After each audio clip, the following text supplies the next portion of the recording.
being here. If people feel comfortable, if you could move up a little closer.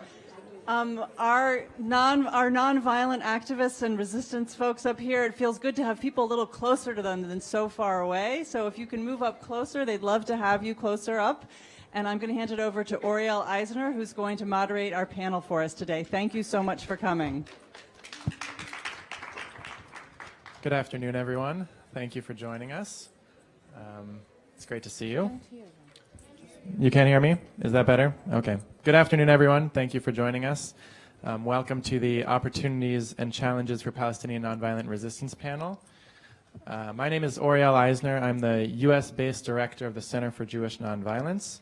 I'm also moderating today's discussion and very honored and grateful to be here with inspiring activists and leaders who are doing this work day in and day out.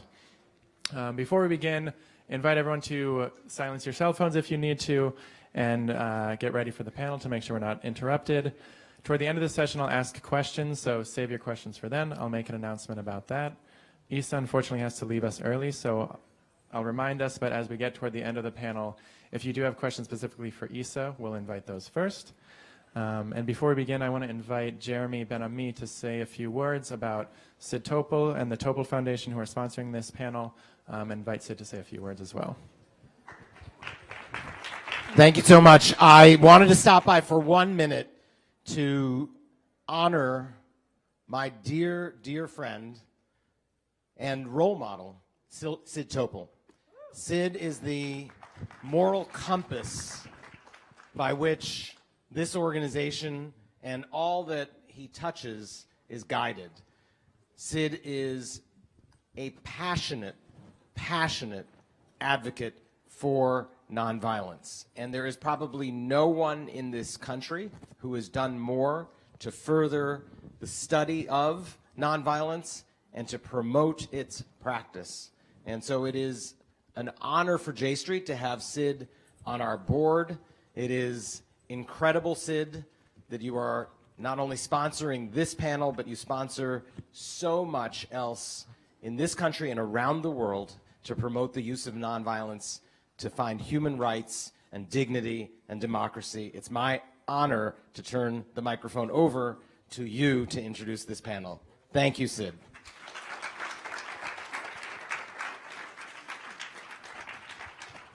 Thank you so much, Jeremy. Thank you. I actually, no, I can't move. Can you hear me? Okay. I actually don't have to say anything because Jeremy covered everything. But let me tell you about my introduction to nonviolence theory and practice. Years ago, when I worked for Raytheon Company, I refused to work on military equipment. I became a pioneer in satellite communications and cable television. Instead, I only worked with the military to create satellite equipment that could be used for defense. Eventually, I retired and began providing scholarships and fellowships to young people. Then I met a certain professor, Linda Trope, at UMass Amherst, who was exploring nonviolent solutions to conflict from a psychological point of view and not from a political science point of view. I was so excited by her work that I began supporting her research when I realized then that there was a whole academic field promoting the power of nonviolence to prevent and resolve conflicts and resist oppression. I began supporting that work wherever I could, aimed to make a real mark. Through our foundation, a family foundation, a member of which is here, my daughter, Joanne,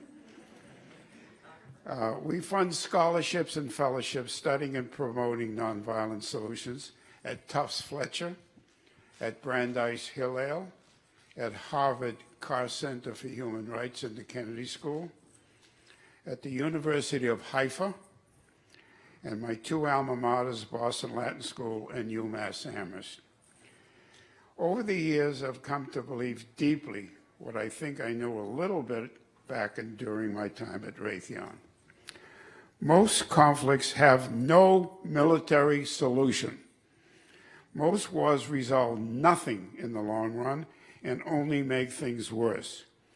Now we have proof of this for those who want to read the book.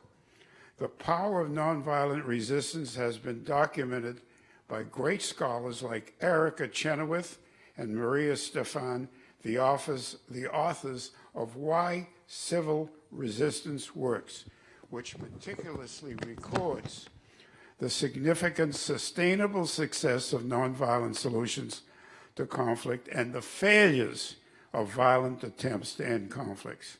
So here we are. I'm delighted that J Street has recognized how important this work is and devoted a whole panel to it.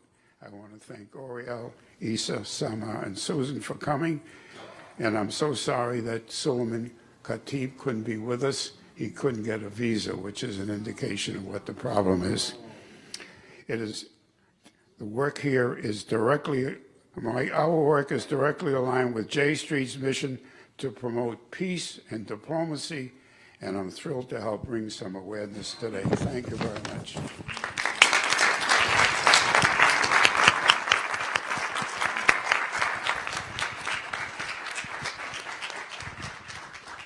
Thank you, Sid, and thank you personally and to the Foundation for sponsoring this panel, for making it possible to have this conversation. I think it's a vital conversation. I'm very grateful for all of you for being here. As Sid mentioned, Suleiman Khatib was unable, his visa was delayed, and he was unable to join us today. A quick note, he's involved with an organization called Combatants for Peace, former Israeli and Palestinian fighters who are now engaged in nonviolent civil resistance to end the occupation. Yeah, round of applause is worthy. If you'd like to learn more about that organization, find out more, they have a table outside. As the title of the panel suggests, we're here to discuss both opportunities and challenges for nonviolent resistance, Palestinian nonviolent resistance. I personally have had the honor of standing with some of our panelists and other Palestinian nonviolent leaders in on-the-ground nonviolent resistance in the occupied territories through the work that I do with the Center for Jewish Nonviolence. And in that work, I've seen and felt the breathtaking power, inspiration, opportunity, and challenge of nonviolent resistance to bring about a just future for all in Israel and Palestine and an end to the occupation. I'm honored to be in this conversation. As I said before, excited to turn it to you, and I'll leave most of the talking to you and then a chance for the audience to join in. A quick note just to frame the panel a bit more. As Sid mentioned, in recent years, there's been increasing research into the significance and impact of nonviolent resistance, and particularly, as our panelists can speak to, there are unique opportunities and potentials on the ground. Attracting support from citizenry, building up civic society, joining in resistance efforts that draw public attention to the harms that are committed and to possibilities for alternative futures. In the interest of time, I'll invite you to read the bios of our speakers rather than saying much right now in front of all of you. But what I will say is that we have an incredible wealth and breadth of experience and knowledge here that the three of you bring, Samach, Isa, and Susan, in various work on the ground in Israel and Palestine. It's a privilege to hear from you. We all are privileged to be hearing from you and those who are joining us on the live stream. With that, our first round of questions. So, opportunities and challenges. There are many. There are more than an hour's worth of conversation can have for us, but let's start with opportunities and see where we get. And Susan, I'll start with you. You, for the last 5 years, have been engaged in nonviolent curriculum development and teaching in schools in East Jerusalem. You also, in recent years, have joined with Tahrir, a Palestinian nonviolent movement, in consulting, visioning, strategic work. I'd love from your experience to hear a bit about the work, if you could say more for all of us, and then if you could speak to some of the opportunities that you see in the current situation and through the work that you've done. Thank you. I just want to start by... Okay, is this better? Okay, thank you. I just want to start by saying thank you to the J Street youth, the students, the college students that are here. This is my first J Street conference that I've come to, and living in East Jerusalem for the last 5 years, the kind of conversations that I'm hearing here just lifts my soul and it gives me hope. And I just want to say thank you for this next generation. Those of you that are here, we're here because of the work that you've done, but then for this next generation that's talking about how can we come together and how can we change the conversation. So thank you so much. I was sitting with a group of Embodying Peace last night, and their compassion and empathy told me, and they're American Jews, and the compassion and empathy and support that they are wanting to listen and hear has made a huge difference. And it's something that encourages me that I'm going to be able to share with all of my Palestinian friends and colleagues in both East Jerusalem as well as in the West Bank. So I want to start by saying thank you there.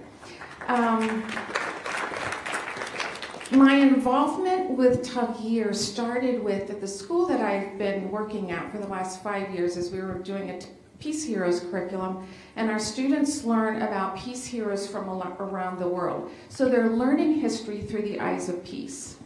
And they're not only hearing about these amazing men and women who've changed the course of history through their stories, but they learn about Palestinian and Israeli peace heroes. One of the peace heroes is Ali Abu Awad, and that was my connection to Tagir. I heard what he was saying. I had invited him to speak at our school. He spoke in Israeli schools. I've been with them there. And then I started hearing about what Tagir is doing. And I went, okay, what is it that they're doing that's at the grassroots here that's making a positive difference? And I realized that they are a non-profit organization, and they are leading a Palestinian national nonviolent movement. And when I heard that, and they're doing that at the grassroots, I just thought, okay, I need to learn more about this. At that point, I was invited to come in and do strategic planning with them, helping them refine. They had a vision, they had mission, they had some values, but everything we needed to up the ante, get clarity on a lot of those things. And so this past summer, I went in and we worked on that. So I'm just going to share with you the vision of Tagir so that you can get the big picture. This is where they want to be. To achieve a peaceful solution to the Israeli-Palestinian conflict that guarantees independence, freedom, dignity, and a secure life for all. Now notice they didn't give the solution in their vision. And then their mission, this is what they do. We are a movement that creates social and political change by transcending victimhood and practicing the values of good citizenship with integrity. We embrace nonviolence as a unifying identity for the Palestinian people and adopt it as a means to end the occupation. And that's pretty clear. So then as we identified those and got real clarity on the vision and the mission, then I said, okay, how are you going to act? What is your behavior? What is your values? And how you are going to accomplish this mission? And they came up with 7 things that I want to share because it's not very often that I see organizations that articulate it in the way that they have. The first one was having integrity. And so I said, okay, define having integrity. They said being trustworthy, honest, keeping our word, acting in the interest of the movement versus self. So it's easy to move into an organization and start getting self-focused versus the movement focus. Being respectful to self and others in their words and in actions. And you'll see that all of this is congruent with nonviolence resistance. Being responsible, being organized, being committed, staying true to the vision and the mission, which meant keeping focused and being responsive. There's some of the first responders on the ground when anything happens. Many different groups or families, organizations, when something comes up or settlers move into an area, they call them immediately, and there's some of the first responders there. And being sorry to interrupt, but again, in the interest of time, because we did start a little bit late, I'm curious, in just a couple of minutes, could you talk about some of the opportunities that you've seen in enacting this vision and putting it into practice? A lot of the opportunities that they have is through the messengers of change. The messengers of change are the carriers of the movement on the ground. And these are women leaders that they've identified, and they take initiatives, they go into the communities, they talk about what are the issues there, then based on, once they've looked at all of the issues, they say, okay, why are some of these issues going on? Then they come up with solutions to those issues. So then the women take responsibility, and they also do youth empowerment and through the leadership there. But I'll let some other people, and we'll come back to some other things later. Great. Thank you, Susan. Isa, you have years of experience practicing nonviolent resistance and leading campaigns in occupied Hebron in a highly militarized, highly surveilled environment, and through that have had enormous successes and been a part of many campaigns. I'd love if you could share a bit about that work, about the work that you're doing, and also what sort of opportunities you see, what the current environment makes possible. Marhaba. First of all, I am very happy to be with you here today. I hope that you understand more about the Palestinian non-violence resistance. We are not the representatives or the only representatives of the Palestinian non-violence resistance. We have many brothers and sisters are working hard on the ground, and they are not allowed to leave Palestine or leave Gaza or leave Jerusalem to come and be here in the United States. And they are doing an amazing work on the ground, and I really appreciate their work. 2 days ago, around 25 Palestinian, Israeli, and international activists were detained and beaten during a protest, peaceful protest in the Jordan Valley against the annexation plan. I mentioned this protest because direct action is one of the best solutions to end any kind of annexation or occupation. I believe a lot in direct action and grassroots movement. You don't hear about this kind of actions. We have weekly protests in West Bank, resisting the wall, resisting the settlements, asking to end the Israeli occupation.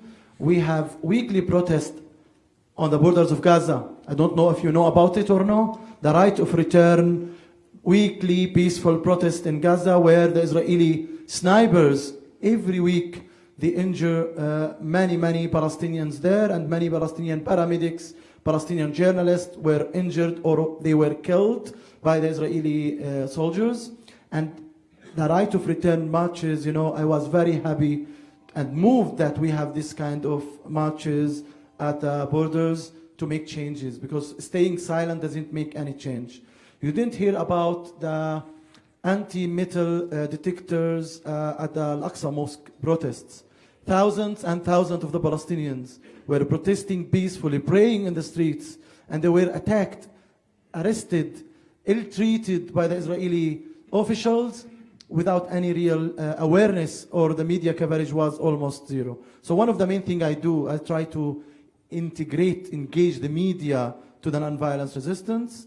I try to increase awareness about the importance of using nonviolence resistance, civil disobedience. I'm indicted by the Israeli military in the military court, and one of the main charges is calling to civil disobedience. Because under the Israeli military law, we are, as Palestinians, are not allowed to have any kind of general assembly. Peaceful protesting is illegal according to the Israeli military law.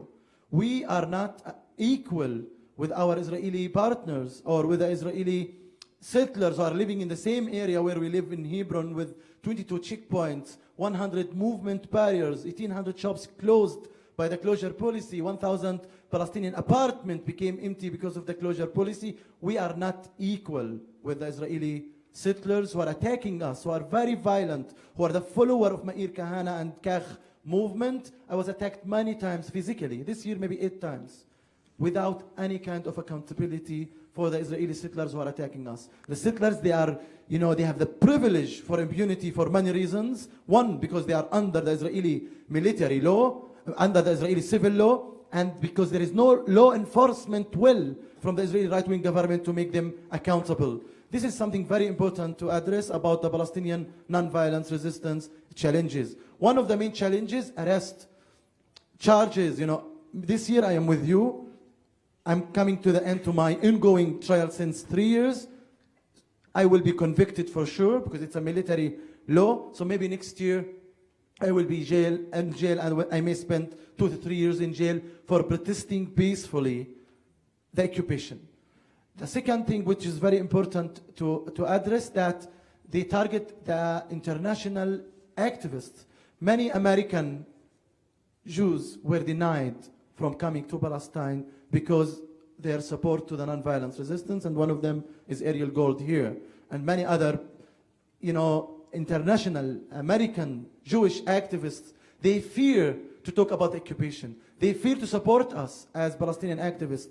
They fear to say no to the occupation because of the anti-BDS laws here in the United States and in Israel.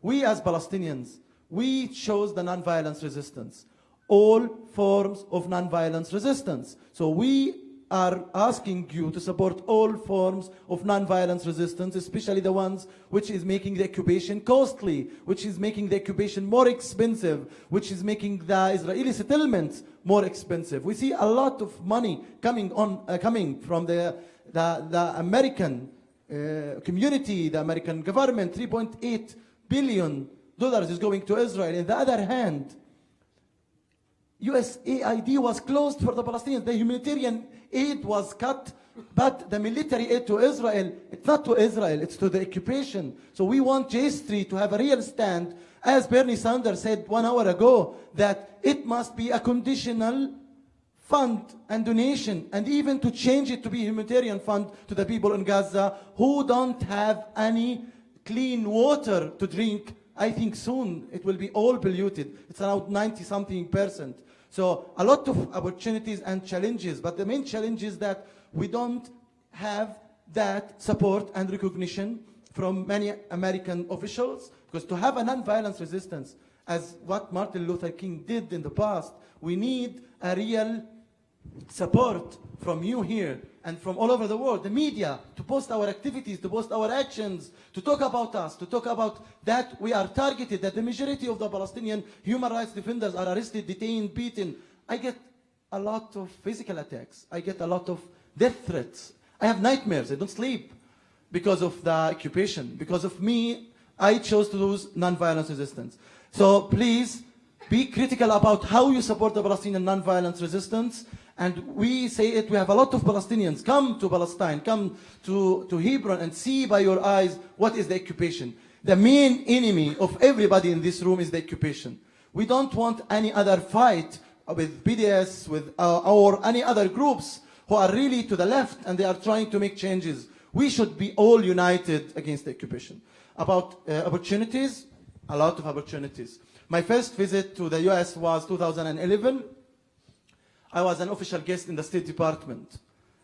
I was completely disappointed. I said, I will not come back to this country. It's not my country to come to talk to. I didn't find any real support as a Palestinian activist talking about my rights. But then I came back 2015, 16. I saw a lot of you here. I saw many activists in the United States are doing an amazing work. Look to, if not now, what they are doing. To the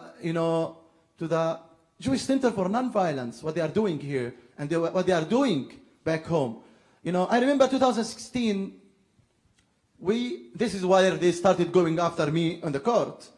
We organized something small, a protest to start a community cinema in Hebron. Is that something you don't like? It's the only community cinema in Hebron. We were attacked, arrested, detained. Then I was indicted. And one of the main friends of mine, who I made his friendship, was Peter Beinart.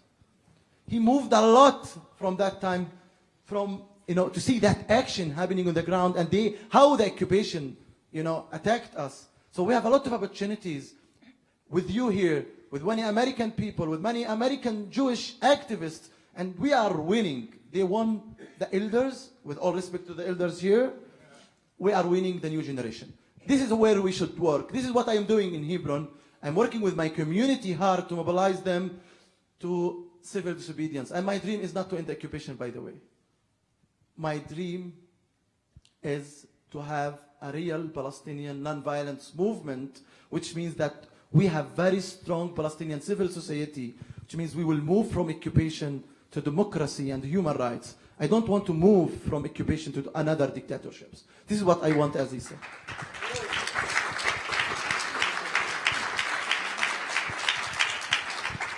Thank you, Isa. Samach, you live in Neve Shalom, Wahat al-Salam, what many may look to as a vision of what the future could look like. A few months ago, you hosted a nonviolence conference there. You've been a part of many civic society protests, demonstrations in Tel Aviv and other places.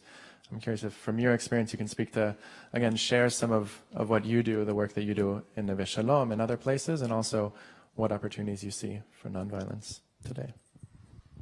Okay. First of all, thank you for being here after the big, VIP speakers in the next door or upstairs. So I really appreciate and thank you, Sid, for being with us and supporting this movement of nonviolence in Israel-Palestine. I live in Wahat al-Salam, Neve Shalom for the last 20 years.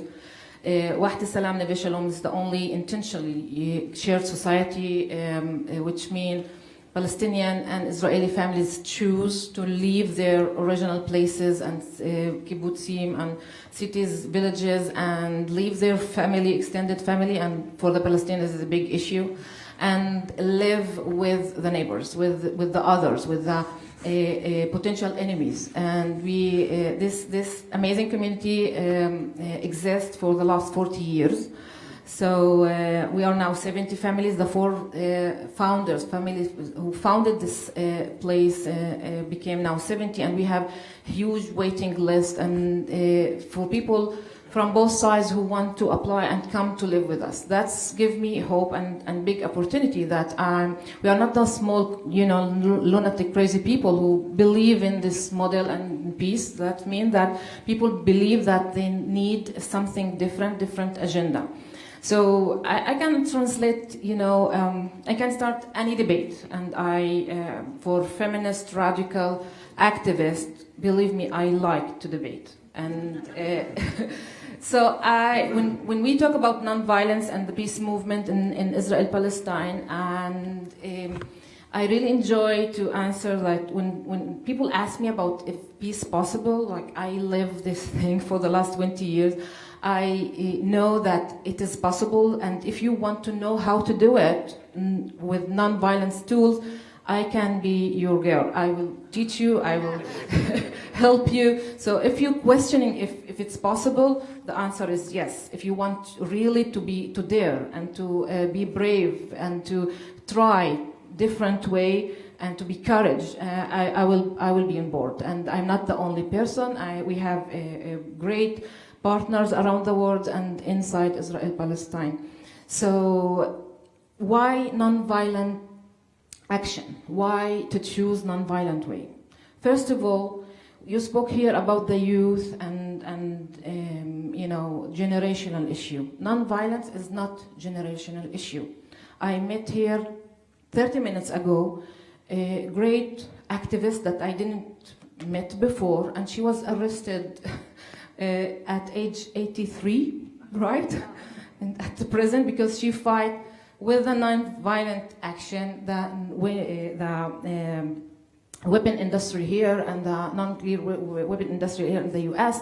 And she was in jail for 25 months because she believed in something and she believed that she have to fight. It's not generational issue. In the non-violent action, there is place for everyone, from children to old people, to youth, students, and yes, women. Women in the non-violence action, we have a place because we don't like to fight, if you noticed.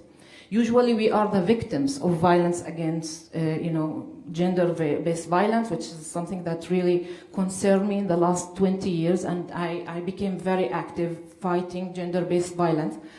In our movement, I'm talking now the Palestinian women inside the Israeli society, fighting gender-based violence. We don't want to fight. We don't like this violence. And the only tool that we have to develop is nonviolent action.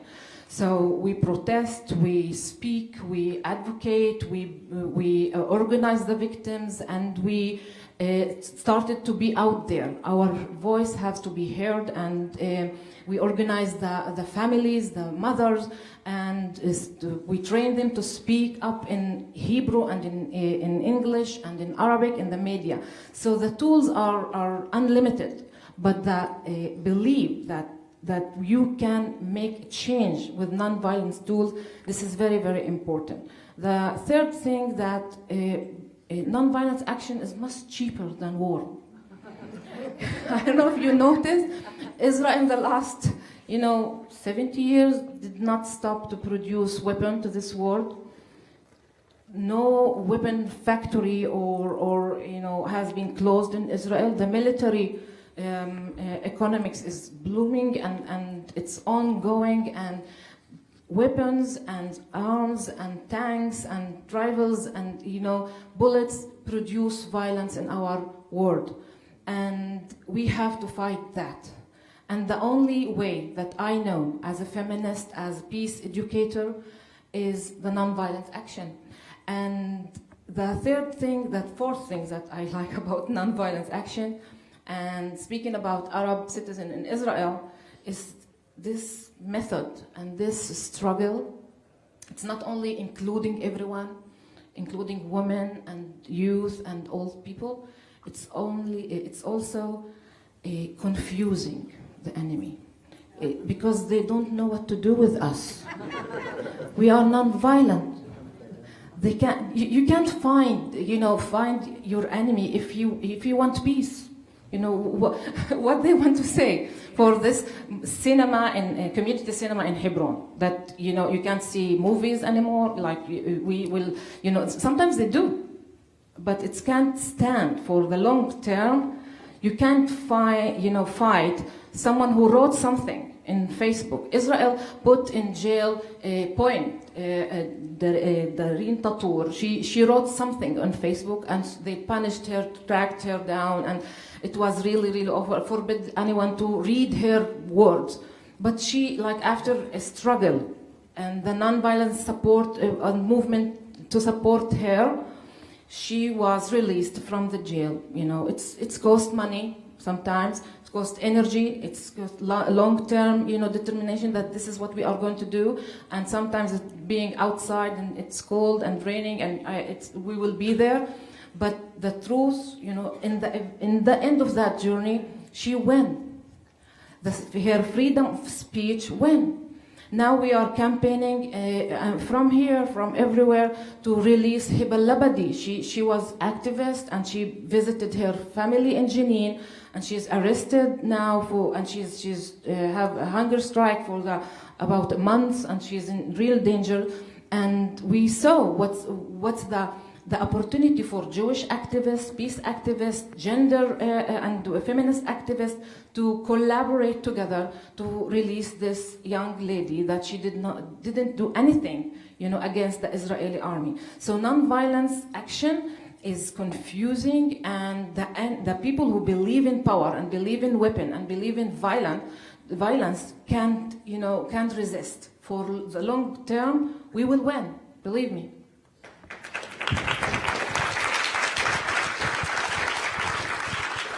Thank you all. Isa has to leave in about 10 minutes, so I want to make sure we want to get to time for some Q&A. So if you do have questions for Isa, I invite you to go to the microphone so that you have a chance to ask those. I'll ask one quick question as folks are noting, and if you can answer in maybe 1 minute, let's try. What is one thing that is, there are opportunities, you spoke to many examples of nonviolence, but there are also, of course, challenges and barriers in the way. So what is one thing needed to strengthen nonviolence, or one thing that will bring Issa, you look ready to answer, so I'll let you go. I won't ask the follow-up.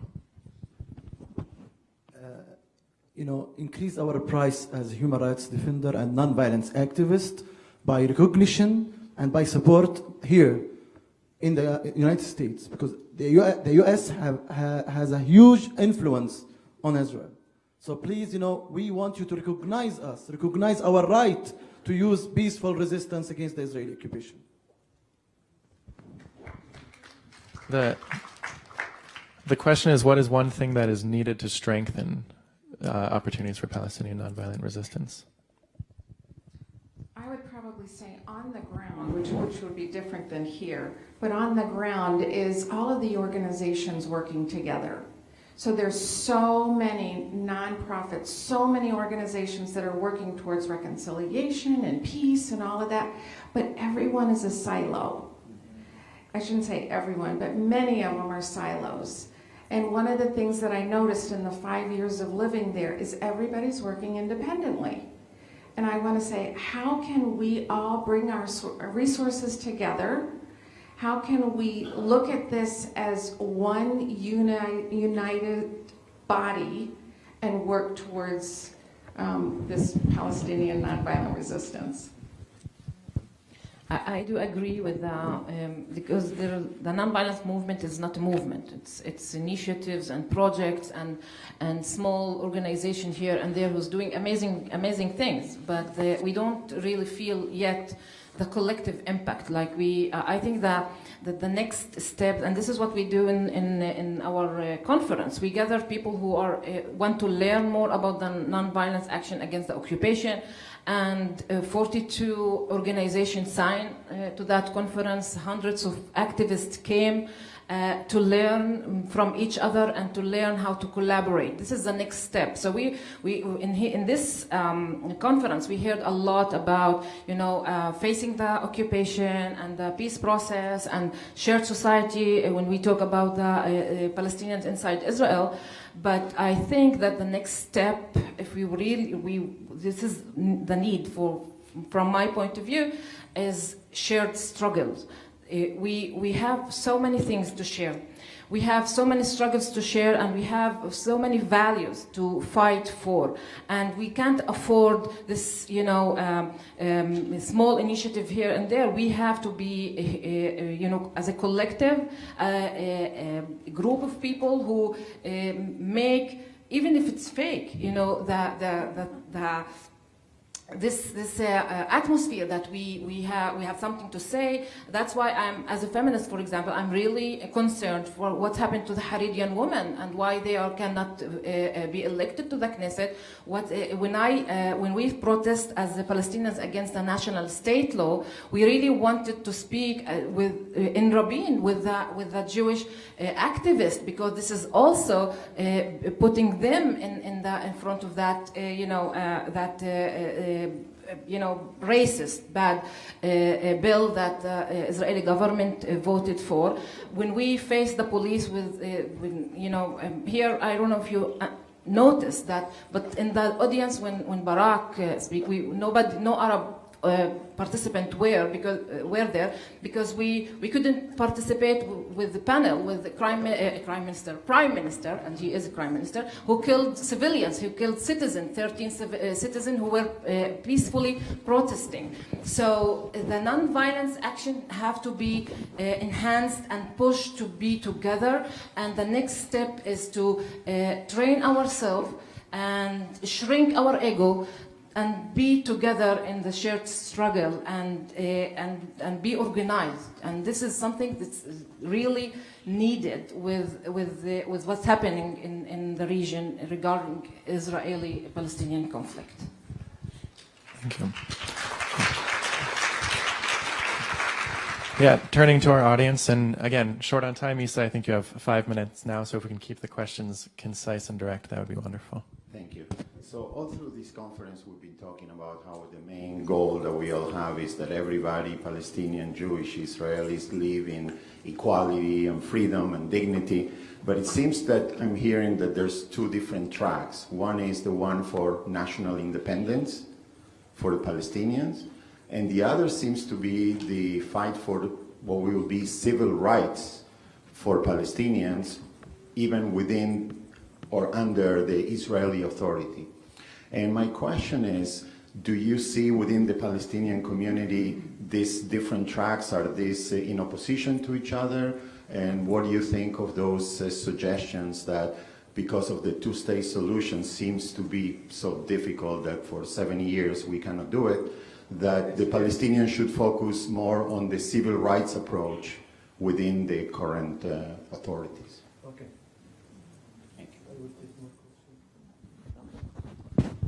Yeah, go ahead. So this is a question for Isa. I had really the privilege to be in Hebron with you in 2010, and I'm really in awe of all the strength that you have to be able to continue this struggle over the years with all the threats and on your life and also going to jail so many times. And I know that many other non-violent activists are going through that, and also their children, because oftentimes it's their children, teenagers do who are... you have a question that you want to ask? Yeah. So I wanted to know, you are asking our help, and of course we can help you financially, but what else can we help in terms of, with all the trauma that you're going through, to be there for you, and also, you know, also learn from you, because a lot of persons here now, we also are kind of PTSD with the Trump administration, but it's nothing, the trauma that we have compared to your trauma. So this is my question, is about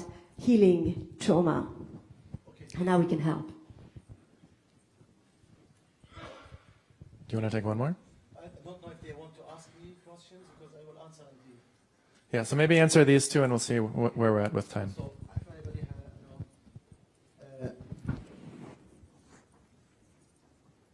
you know, asking for civil rights is something, you know, a little bit somewhere else. We want equal rights. We want freedom, we want dignity, we want self-determination for all. So if somebody tells me to have a civil rights, I want civil rights, but I want full political rights. I believe that we are all equal. That is how it the resolution should be resolved. If we believe in one-state solution or two-state solution, it's not the time to talk about that. Now it's a time to resist the occupation, to resist the injustice, and to resist the inequality. The occupation now is too strong, and we should make the occupation weaker altogether. The one-stater, the two-staters, any people believe in human rights. Human rights is very important, but Palestinians are humans, and they should be equal with all of you. So don't think about the right wing trying to say Palestinians, they are saying that we want to live or prosperity for peace. No, we don't compromise the food with dignity at all. This is something very important, and you should know it. And if you hear voices here or there, they are just not representing the Palestinian people. About what you can do. You know why I'm leaving you here now? I'm meeting somebody in the Congress, a Congress member. You all have connection in the Congress. You all have connection in the media. You all have connection in your communities. Please organize actions, activities, increase the awareness, join the groups who are really resisting the occupation here in the United States and who are increasing the cost of the occupation. This is how you can make the change. We can't make the change to say that, oh, yeah, okay, we support peace. Okay, then what? The right wing, they are supporting building more and so more settlements, and they are creating facts on the ground, and they are changing everything on the ground. And we hear some people saying, okay, I'm supporting two-state solution. No, it's one-state solution. Now it's an apartheid. It's not one state, it's not two-state, it's an apartheid. This is what is happening in the ground, and let's work all together to make the changes. Media. We are not posted in the media. We are not there in the media. Maybe I'm the most Palestinian in the American media because I write in the forward, I write sometimes here or there. We want more Palestinian voices regardless of their opinion in the media. That is the freedom of speech. Let's hear all the Palestinians. Let's hear more Palestinian voices. Invite Palestinians to your synagogues, to your mosques, to your churches, your communities, and hear the Palestinians, what they want. Give them more space to talk. In this conference, I don't see many Palestinians, despite that this year it's the maximum number, and it's a huge participation. But we want more Palestinians to be engaged. I don't want somebody to talk on my behalf. Many, they are talking, Isa, you want that? Who says that? We can speak, we can talk, we can express and represent ourselves well. The Palestinians, they are the most people who have PhD per capita. So we are really educated, and we invest a lot in our human development index. But unfortunately, the occupation is destroying any kind of opportunity for making the change. And Prosperity for Peace, I recommend that you all read Sarah Roy book. Sarah Roy is a Jewish scholar. She describes that it's the development. The occupation, you can't have a real development with occupation. It's the development. So how we can make a real development, you can talk to the Congress. You can help. You can talk to the next president here. The new one, Mr. 45 should not be here anymore, in the United States for destroying the American politics inside and outside. 1 minute left. We have to go. It's okay to be late for 5 minutes there, but You have to react like seeing angry Arab man next to me with his hand like this. I also don't worry. I know. I see. I have feelings. I'm leaving the stage for both of you. It's okay. Go to Twitter, go to social media, tweet, write, show us your support, be active. Don't feel disappointed. We need you. When you write, we feel more supported. When you say loud, we feel more supported on the ground. When we see a photo of Not Now protesting someone who's really blindly supporting the occupation, we feel supported. So our feeling, are boosted, and we can do more on the ground, and we can confront the occupation peacefully more with your support. So we need you, and you are doing well in spite that they are winning a little bit, but the time will come that we will get equality for everybody here in the United States, in Saudi Arabia, and in Palestine, and all over the world. This is my message to you. Thank you, Isa. Thank you for joining us today.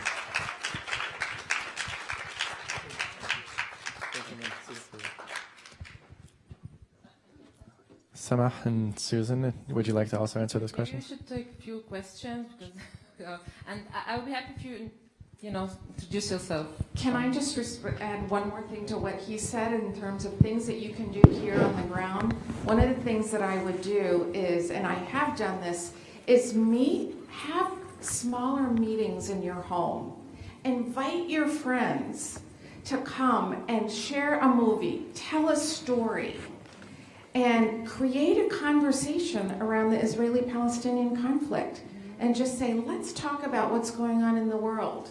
And let's think through this and just offer opportunities for people at the grassroots here at home to talk about that. I just wanted to add that to what else we can do here.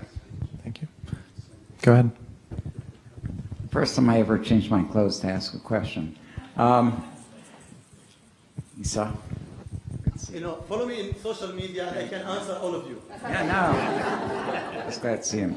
I was wondering if you could, I guess, Oriel, to elaborate a bit about the Center for Jewish Nonviolence, because it is an opportunity for people here in the United States to be working on the ground doing resistance in the Palestinian-occupied territories. And I know there are a number of other CJNV people here as well. So people should know that they can, besides going to Congress, actually go to the occupied territories. I'll quickly answer that, and then we'll take a couple more questions. That's funny that they give the moderator a question. Like not that Does that feel okay? No, it's okay. In a few words, I'll just say that the Center for Jewish Nonviolence coordinates delegations to join with Palestinian and Israeli grassroots activists on the ground in nonviolent resistance work and solidarity projects. And we also have a table outside. We have people in the room wearing the shirts, others who aren't wearing the shirts, so please do find out more. Hi, my name is Kara, and I'm a senior in college. And we, as I'm sure everyone in the room knows, the loudest activity you'll hear on college campuses with regards to Palestinian activism is BDS. And it's so rare that we get to hear the voices of actual Palestinian activists on the ground who are doing all sorts of different nonviolent work. And I'm just curious, from your perspective, how does BDS fit in or not fit into the nonviolent philosophy that you espouse, and how do you think that we should relate to it as allies of your work? Oh my God.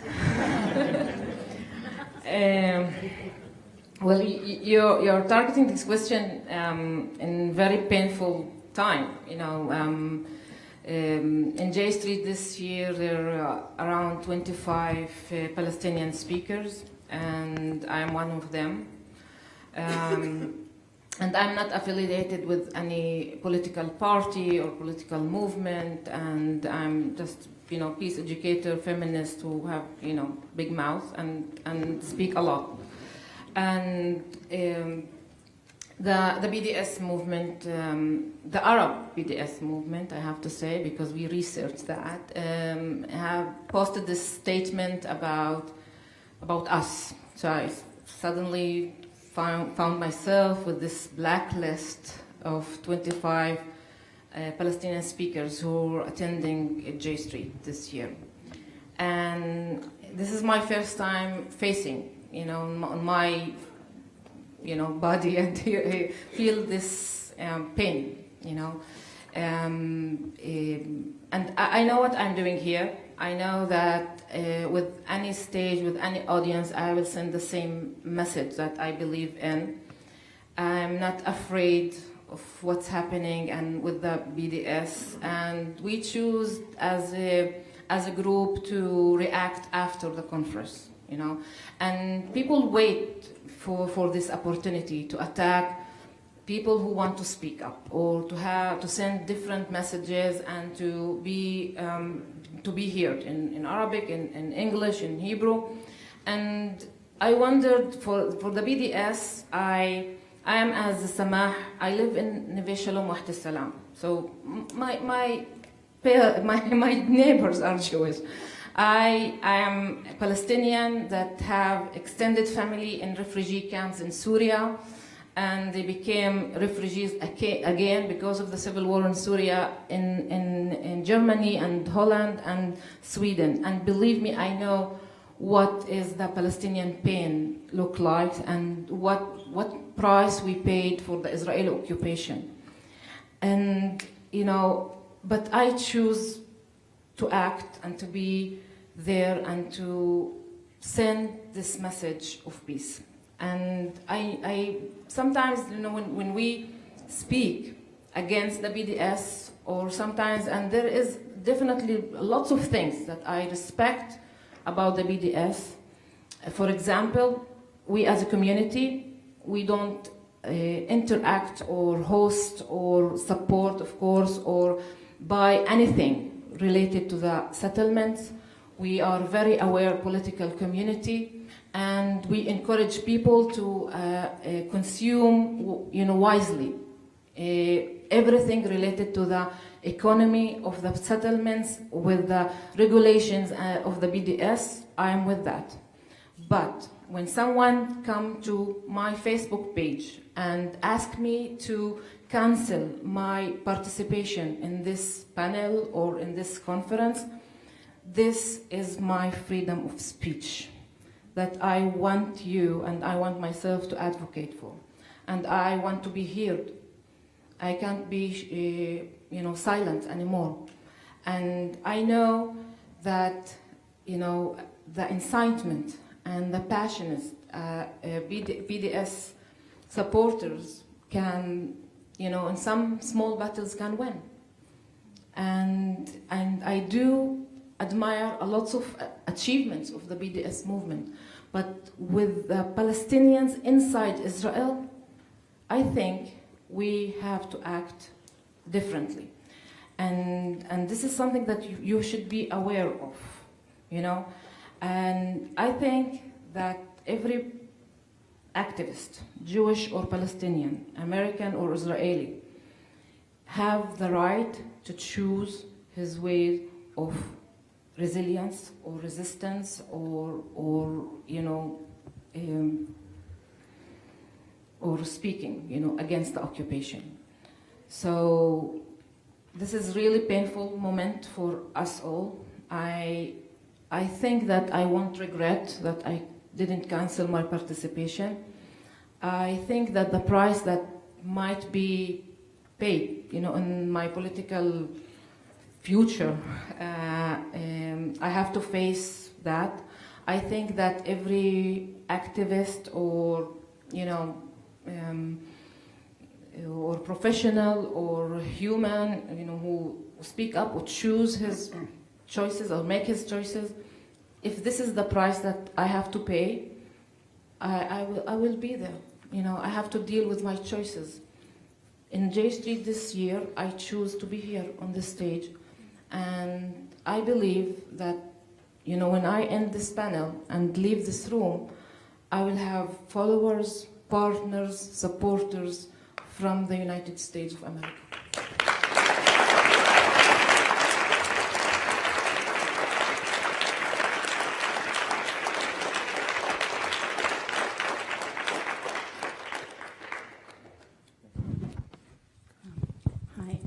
I would like to bring Combatants for Peace into this room, since you lost a panelist with Suli Khatib, who couldn't get a visa to come to J Street this time around. And I would like to briefly describe who they are. They are ex-fighters, Israeli and Palestinian fighters, who each came to the conclusion that what they were doing at some point in time was wrong, and they put down their arms. Eventually they found each other, and about 15 years ago, they started to talk to each other. That was an enormous second breakthrough in transformation for them. And they've been working together on the ground in the West Bank ever since. And I was wondering if you could speak in place of Suli a little bit about them and how you might work with them or cross paths with them. Or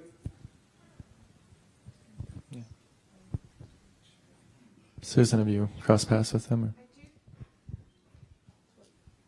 This was something that I was alluding to a little bit earlier in terms of there needs to be space for all of the different organizations to start working together.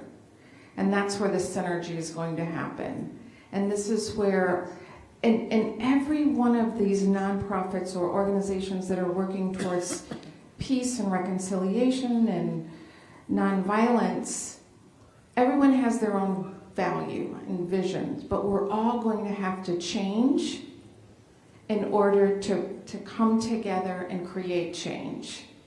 So everybody, we all have to give up something, and I think this is where bringing all the key players from Combatants for Peace, Tahrir, every organization that is, many of the organizations that are represented here, we need to come together and say, okay, what can we all do collectively? So I would say that would be the place to start in working with Combatants for Peace. And I'm just so sad that Suli wasn't able to come today, because I have great respect for him. And he's actually come to our school and spoken, and Combatants for Peace has been represented. So I would have positive things to say there. But I would add to that we all need to start working together.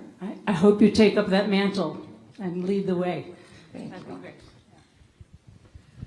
First of all, I want to say thank you to Sama and to all 25 Palestinians who came here for coming and giving up what you are giving up to be here.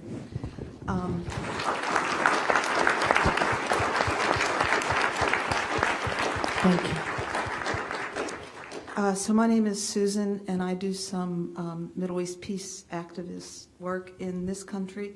My question is, many of us go over, and I'll be going over to Israel, in June, next June, on a trip. When we go over for a 10-day trip with our synagogues, with whoever we're going with, is there anything you'd suggest as far as places to visit or things we can do when we're there, just there for a short time? This is a very easy question to. So you can visit Neve Shalom Wahed al-Salam. We have visitor center, and we can arrange you tour of, very political, active community who choose to live in non-violent environment and to educate for peace in so many ways. The primary school, the first bilingual binational school based in the region, and the School for Peace. We have 60,000 graduate people who are really involved in the human rights movement and peace movement in Israel-Palestine. And we can also, and the spiritual center, I have to say, the interfaith group, because religion is not our enemy. Religion can be a tool for peacemakers, and we have to speak to the people of faith and from the three Abrahamic religions, and with people who do not believe in any religion as well. And we can, I call it the political tourism. We can arrange a tour for people who want to understand more, to people who want to be active as a tourist and to learn about peace initiative, to learn about the settlement, about the apartheid wall, to learn what's that mean to live under the occupation. We can arrange that for you as well, and to be wise. Some people and a lot of Americans visit and come in the end of their tour to the village and says like, we saw this wall and I'm not sure if they are in the settlement, but my cousin, he's very, very good man, but this is cheaper to live in that settlement. So they're so confused. So to be prepared for the reality, sometimes it's painful, but to end your tour, any tour in Wahed al-Salam Neve Shalom, it's 20 minutes from the airport. You will, pack in your suitcases a very small amount of hope. And Susan, is that it? I'll be glad to give you a list of a number of people, but one organization, or it's a family actually, Tent of Nations, and it's near Nevi Daniel. And Dawood Nasser and the whole family there, their story is absolutely incredible. And it's a farm. They have all their legal papers all the way back to 1918. And there's 5 settlements around them, and the encroachment and the things that are happening to this family.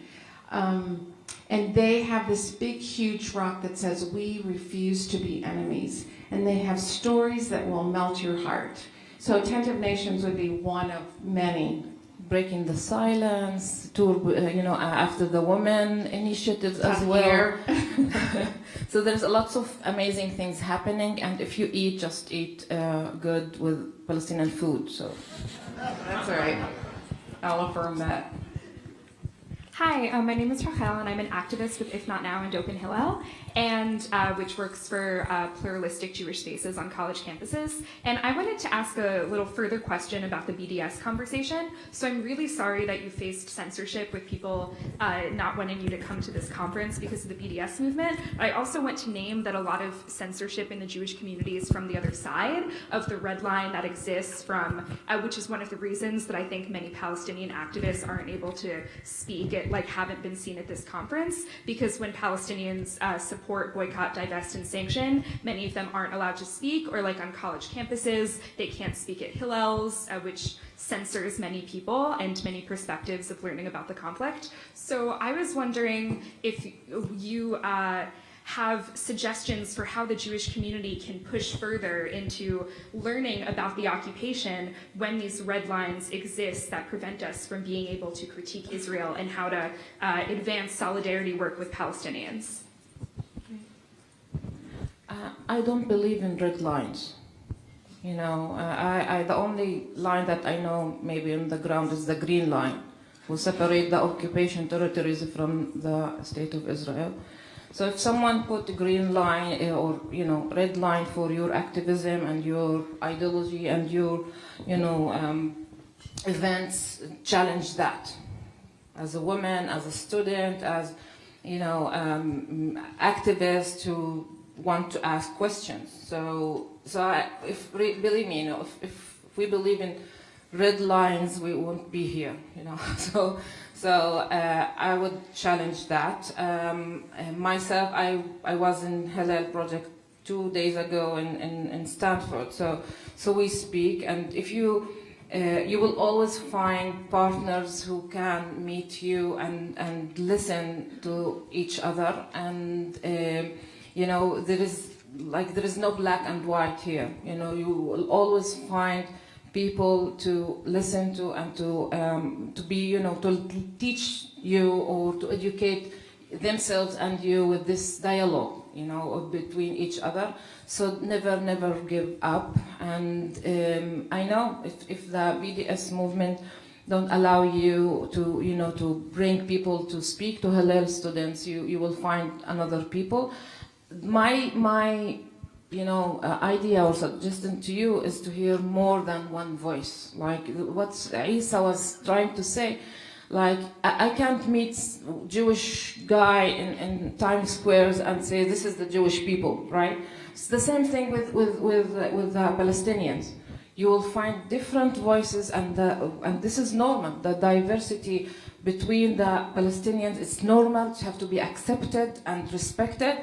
And welcomed, actually, because we are different people with different ideas, that we all fight for freedom in different methods. So if you see that as different tool of fighting the occupation, or fighting any kind of oppression against the Palestinian people, you will become more tolerated and accepted of this diversity and this different tools of facing this ugly occupation. We're a bit over time, so Susan, I was going to invite you if you have a few words that you want to add. But otherwise, I think we should close for now, and I invite everyone to come speak to our panelists if you're able. Isa had to leave, Suli's not here, but also in general, invite you to find these voices, find these stories. There are many, many stories of Palestinian nonviolent leaders pushing. In 972 magazine and Haaretz, I write a lot. And my next article will be about this conference, by the way.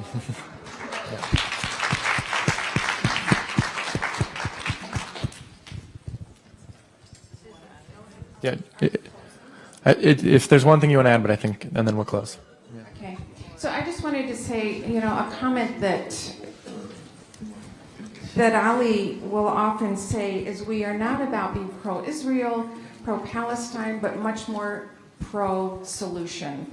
And the goal is to build a Palestinian identity that is not against. So just think about that for a little bit.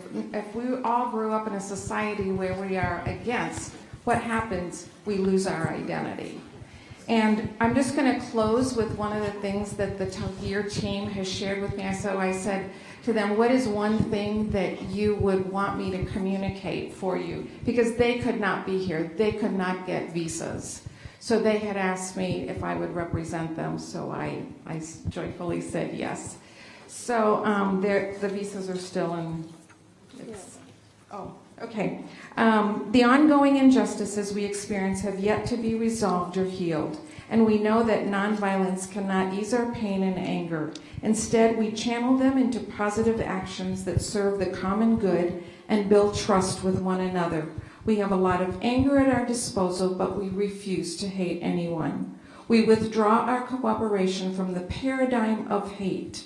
We stand united with our nonviolent identity, committed to end injustice and overcome the legacy of unilateral actions that harm our vision. Anyone, anywhere who shares our values and acts on them will be considered our partner. We urge everyone to be pro-solution. Thank you, everyone. Thank you for being here. By the way, Disturbing the Peace is a great movie about it's a Combatants for Peace movie. It's great to show in a synagogue or in your home.